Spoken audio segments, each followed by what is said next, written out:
Mark Zuckerberg has confirmed a crazy new VR headset that is launching very soon. This will basically be an upgrade to the already great Quest 2 headset, and the biggest addition will be some form of facial tracking so that in VR you'll actually be able to see someone's facial gesture, instead of just staring into the eyes of a soulless avatar that's just floating somewhere in the metaverse. So pretty exciting, we are getting a new headset from Meta. Apparently this one will be a lot more expensive.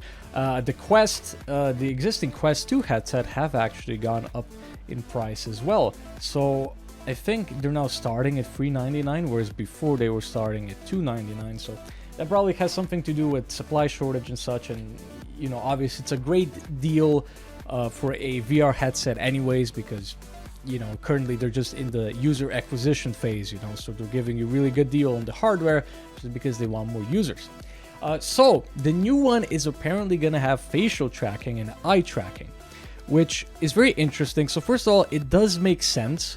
It would make the experience of playing games and, hanging out with people in VR a lot better if you could actually see their face, see their facial expressions. The way it's done right now is usually within games where you can interact with other players. You will either have like a helmet on your face or something like that, or you might just have sort of a blank-faced avatar, which just looks, it's kind of weird.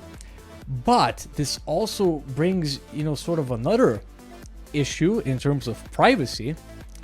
So if you can if they can eye track and track your face and everything, they could also follow you around, follow your facial expressions within VR, and see exactly how you react to certain types of, let's say, content.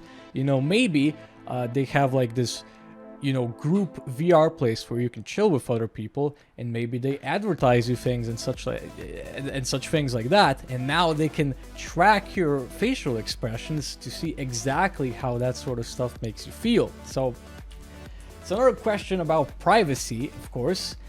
We're probably not gonna know any of these things. You can't, who knows what all they're gonna be tracking. The thing is, Meta is obviously pouring a lot of money into VR, into research, into development, into all of that. So they obviously have plans, big plans in the background, how to generate a lot of money, because just getting back all of this money is going to be pretty tough. You look at their headsets. I got my Quest 2 for 350 euros, whereas Valve's headset is over 1,000 euros.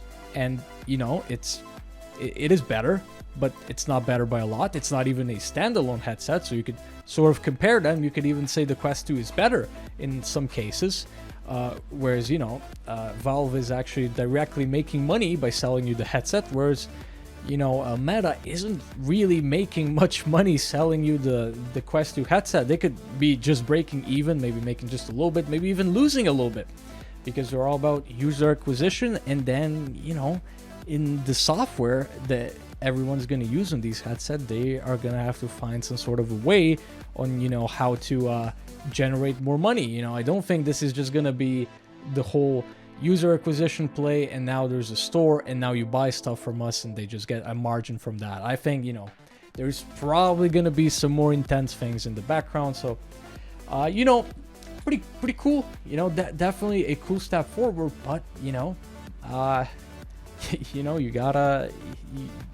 just gotta throw in a few theories as to where all of this could be leading us in the metaverse.